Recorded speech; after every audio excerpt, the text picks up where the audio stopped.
نور کا پتلا چاند سے اجلا حق کا پیارا رسول نبی جی اللہ لا الہ الا اللہ محمد رسول اللہ صلی اللہ تعالیٰ علیہ وسلم۔ اس لیے آپ حضرات سے میں گزارش کرتا ہوں کہ جب کبھی آپ مصیبتوں سے دو چار ہو جائے، پریشانیوں میں گر جائے، غموں میں ڈوب جائیں، تو پارکوں میں جانے کے بجائے، باغوں میں گھومنے کے بجائے، ممبئی، دلی، امریکہ، جاپان وغیرہ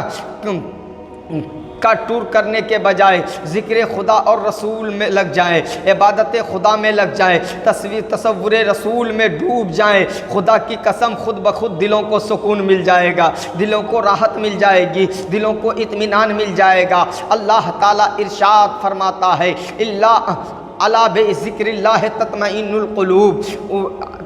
القلوب۔ باطن میں نور کامل، ظاہر میں آدمی ہے، باطن میں نور کامل، ظاہر میں آدمی ہے۔ تعریف مختصر تھی سرکار کی یہی ہے، اپنی آنکھوں سے عطا وہ جام عرفاں کیجئے، حشر تک ملتا رہے اس کا مزہ میرے حضور۔ صحابہ کرام رضوان اللہ تعالی علیہم اجمعین ہر وقت چہرہ مصطفیٰ کی زیارت سے فیض یاب ہوتے رہتے تھے۔ صحابہ کرام آقا صلی اللہ تعالی علیہ وسلم کے نظر کرم سے ایک لمحہ کے لیے بھی دور رہنا پسند نہ فرماتے تھے، بلکہ یہی آرزو رہتی تھی اور یہی تمنا ہوتی تھی، آنکھوں میں عطا وہ جام عرفاں کیجئے، حشر تک ملتا رہے اس کا مزہ میرے حضور، ملتا رہے اس کا مزہ میرے حضور۔ آقا صلی اللہ تعالیٰ علیہ وسلم اگر کہیں تشریف لے جاتے تو غلامان مصطفیٰ صلی اللہ تعالیٰ علیہ وسلم کو نہ پا کر کے بے قرار ہو جاتے، بے چین ہو جاتے، ادھر ادھر ڈھونڈنا شروع کر دیتے، کبھی اس گلی میں، کبھی اس گلی میں، جس گلی سے آپ کا گزر ہوتا وہ گلی خوشبوؤں سے معطر ہو جاتا اور صحابہ کرام اسی خوشبو سے پہچان لیتے آقا صلی اللہ تعالیٰ علیہ وسلم اسی گلی سے گزرے ہیں۔ دیوانگی عشق بڑی چیز ہے سیماب، یہ ان کا کرم ہے جسے دیوانہ بنا لے۔ مصطفیٰ جان رحمت صلی اللہ تعالیٰ علیہ وسلم کو دیکھ کر چھوٹے چھوٹے بچے دوڑ پڑتے تو آقا صلی اللہ تعالیٰ علیہ وسلم ان بچوں کے سروں پر دست شفقت پھیرتے۔ آئیے حدیث پاک کی روشنی میں سماعت فرمائیں۔ حضرت جابر بن سمرہ رضی اللہ تعالیٰ عنہ فرماتے ہیں کہ میں نے رسول اللہ صلی اللہ تعالیٰ علیہ وسلم کے ساتھ نماز ظہر ادا کی، آپ اپنے گھر کی طرف روانہ ہوئے اور میں بھی آپ کے ساتھ نکلا۔ حضور صلی اللہ تعالیٰ علیہ وسلم کو دیکھ کر چھوٹے چھوٹے بچے دوڑ پڑے تو آپ ان میں سے ہر ایک کے رخسار پر دست شفقت پھیرنے لگے۔ میں بھی سامنے آ گیا تو آپ نے میرے رخسار پر بھی دست شفقت پھیرا تو میں نے دست مبارک کی ٹھنڈک محسوس کی اور ایسی خوشبو آئی گویا کہ ابھی آپ نے اپنا ہاتھ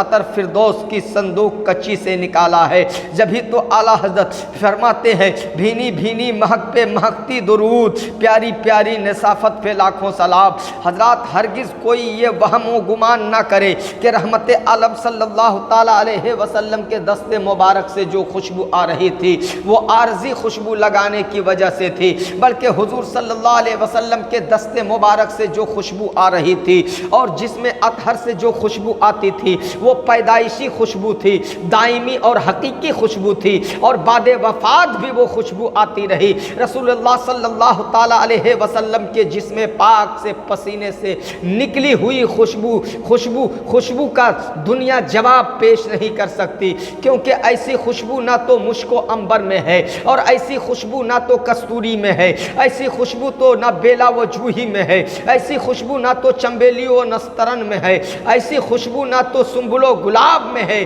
اس لیے تو شاعر فرماتے ہیں صبا نہ چھیڑ ابھی سنبل و گلاب کا ذکر، صبا نہ چھیڑ ابھی سنبل و گلاب کا ذکر، کہ میں نبی کے پسینے کی بات کرتا ہوں۔ آئیے پھر میں آپ حضرات کو اپنے موضوع کی طرف لے چلوں۔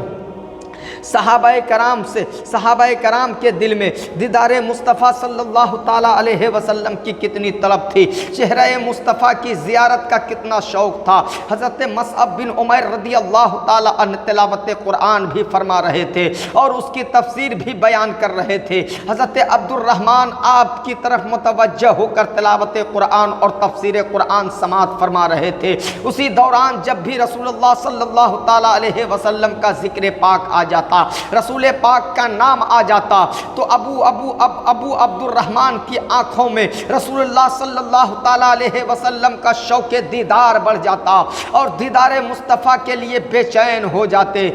کیا مزے کی زندگی ہے زندگی اس شاخ کی، آنکھیں ان کی جستجو میں، دل ہے ارمان جمال۔ حضرت عبد الرحمن نے حضرت مصعب سے کہا کب سال گزرے گا اور موسم حج آئے گا اور ہم آپ کی زیارت سے مشرف ہوں گے؟ حضرت مصعب مسکرائے اور فرمایا ابو عبد الرحمن صبر کرو، جلد ہی دن گزر جائیں گے۔ ابن مسلمہ نے کہا حضور کے دیدار کے بغیر مجھے سکون نہیں ملتا اور سمجھ میں نہیں آتا کہ یہ دن کیسے گزریں گے۔ پھر وہ کچھ دیر خاموش رہتے اور فرماتے ہیں کہ مجھے اندیشہ ہے کہ کہیں کسی وجہ سے میری ملاقات حضور سے نہ ہو سکے، اس لیے آپ ہمارے سامنے حضور کا سراپا ہی بیان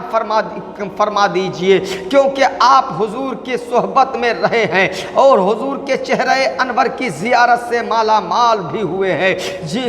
جتنے حاضرین تھے سبھوں نے بیک زبان کہا ابن مسلمہ تم نے ہمارے دلوں کی بات کہہ دی، اے ابن عمیر حضور صلی اللہ علیہ وسلم کا سراپا بیان کیجئے۔ حضرت مصعب بن عمیر ادب سے بیٹھ جاتے ہیں، سر کو جھکا لیتے ہیں، نظریں نیچی کر لیتے ہیں، جیسے کہ آپ حضور صلی اللہ علیہ وسلم کا سراپا اپنے ذہن میں لا رہے ہوں۔ پھر آپ نے اپنا سر اٹھایا اور فرمایا رسول اللہ صلی اللہ تعالی علیہ وسلم کے رنگ میں سفیدی اور سرخی کا حسین اضطراج ہے، چشمان مبارک بہت ہی خوبصورت ہے،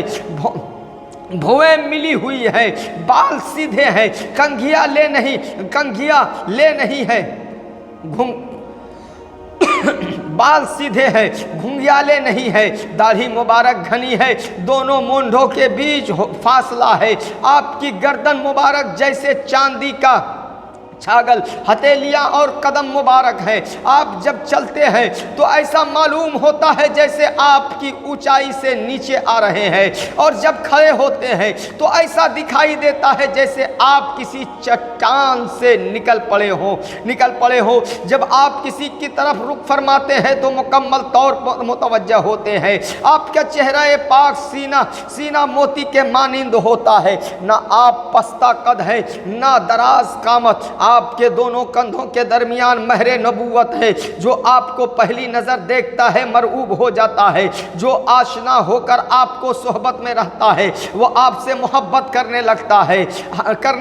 ہے۔ آپ سب سے زیادہ سخی اور سب سے زیادہ جرأت مند ہے، آپ کا طرز تکلم سب سے انوکھا، ایفائے عہد میں سب سے پکے، طبیعت میں سب سے نرم اور رہن سہن میں سب سے اچھے ہیں۔ میں نے آپ جیسا کسی کو پہلے دیکھا اور نہ ہی بعد میں۔ جس وقت حضرت مصعب رضی اللہ تعالی عنہ حضور صلی اللہ علیہ وسلم کے اوصاف مبارکہ کو بیان کر رہے تھے جماعت صحابہ پر سکوت طاری تھا اور سبھی حضرات پوری توجہ کے ساتھ اوصاف مبارکہ کو سماعت فرما رہے تھے۔ ابھی حضرت مصعب اپنا بیان مکمل بھی نہ کر پائے تھے کہ اہل محفل بیک زبان پکار اٹھے یا رسول اللہ صلی اللہ تعالی علیہ وسلم۔ ان کا نوری بدن، ان کا خلق حسن پھول برسے وہ جب مسکرانے لگے۔ انصار مدینہ کی ایک عورت جو سرکار مصطفیٰ صلی اللہ تعالیٰ علیہ وسلم کی حدیث مبارکہ کی مکمل تفسیر تھی، حضرت سلطان محمود غزنوی رحمۃ اللہ تعالیٰ علیہ حضرت شیخ ابو الحسن خرقانی رحمۃ اللہ علیہ کی بارگاہ میں حاضر ہوئے، تھوڑی دیر بیٹھ کر سوال کیا آپ نے اپنے شیخ بایزید بستامی رحمۃ اللہ علیہ کو کیسا پایا؟ آپ نے جواب دیا وہ ایسے مرد کامل تھے کہ جس نے انہیں دیکھا ہدایت پا گیا۔ سلطان محمود غزنوی نے کہا یہ کیسے ہو سکتا ہے جو حضرت بایزید کو دیکھ لے اور ہدایت پا جائے، جبکہ ابو جہل نے حضور کو دیکھا مگر ہدایت نہ پا سکا، جہالت کی تاریکی سے نکل نہ سکا، تو کیا معاذ اللہ شیخ بایزید بستامی حضور صلی اللہ علیہ وسلم سے شان میں بڑھ گئے؟